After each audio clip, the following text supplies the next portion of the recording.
Ya, saya lihat kasus untuk rumah sakit.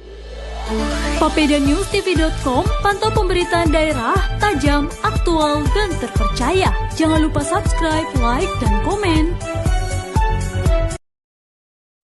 Ya, saya lihat kasus untuk rumah sakit RSUD Sriwini ini sangat jelas. Dan ini secara objektif, ini tidak bisa sembunyi lagi, tidak bisa menutupi lagi, dan ini sudah terbuka, sudah jelas.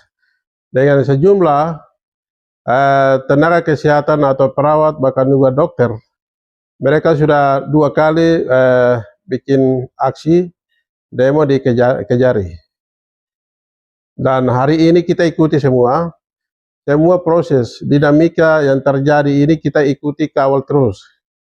Dan saya selaku legislator dari Provinsi Papua Tengah, saya ikuti ini. Dan juga saya sebagai mantan perawat yang 3 tahun saya sudah kerja di rumah sakit, apapun mereka alami, rasakan, dan hari ini apa yang sedang alami, saya juga turut merasakan itu. Karena saya juga mantan dari perawat rumah sakit tersebut. Dengan demikian tentu hal ini saya selaku pimpinan Parlemen DPR Provinsi Papua Tengah, saya sangat prihatin jikalau kasus ini dibiarkan.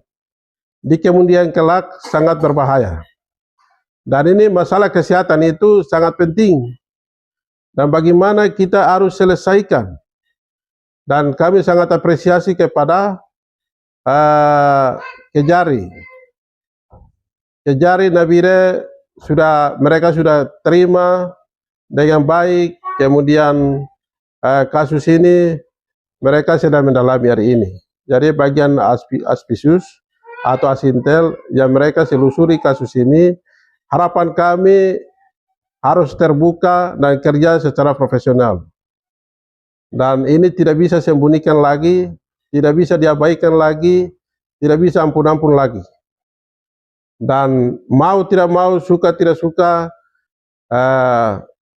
mantan direktur rumah sakit RSUD Nabire harus dibayarkan kepada dokter atau perawat. Hak-hak mereka tahun 2024 itu harus dibayarkan. Dan itu Bupati sendiri sudah ungkapkan, dengan senilai sekian, dana itu sudah dikeluarkan, sudah alokasikan, sudah cair. Lalu dana ini dikemanakan? Harus tanggung jawab itu. Wakil Ketua 3 DPR Papua Tengah desak penuntasan kasus dana RSUD Nabire, ini masalah kemanusiaan.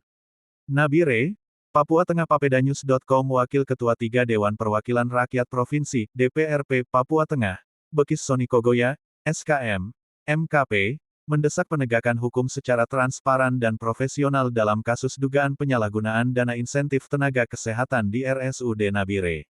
Dalam pernyataannya, Kogoya menegaskan pentingnya penyelesaian kasus ini demi menjamin pelayanan kesehatan dan rasa keadilan bagi tenaga medis. Menurut Bekis Soni, para tenaga kesehatan, termasuk perawat dan dokter, telah 2 kali menggelar aksi demonstrasi di Kejaksaan Negeri Kejari, Nabire sebagai bentuk protes atas belum dibayarkannya hak-hak mereka sejak tahun 2024. Ia menilai kasus ini sudah terang benderang dan tidak bisa lagi ditutup-tutupi. Saya mantan perawat yang pernah bekerja 3 tahun di rumah sakit. Apa yang mereka rasakan, saya juga ikut merasakan. Ini bukan hanya soal dana, ini soal nyawa, keselamatan, dan kemanusiaan, tegasnya. Lebih lanjut, Kogoya menyoroti bahwa berdasarkan informasi yang diterima, anggaran untuk pembayaran insentif tenaga kesehatan telah dicairkan oleh pemerintah kabupaten.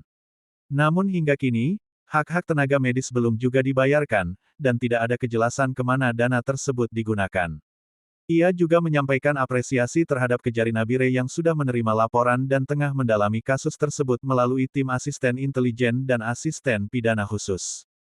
Meski begitu, Kogoya menegaskan bahwa DPRP Papua Tengah akan terus mengawal kasus ini hingga tuntas.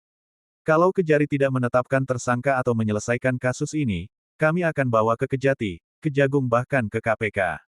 Tidak boleh main-main. Ini masalah kesehatan, ini masalah rakyat, tegasnya. Soni juga mendesak Inspektorat dan Bupati Nabire untuk bersikap terbuka dan bertanggung jawab atas dugaan penyelewengan ini.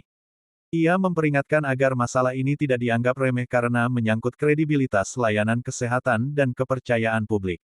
Kami tidak bicara soal suku.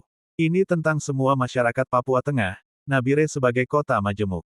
Semua suku yang tinggal di sini berhak mendapatkan pelayanan kesehatan yang layak, ujarnya.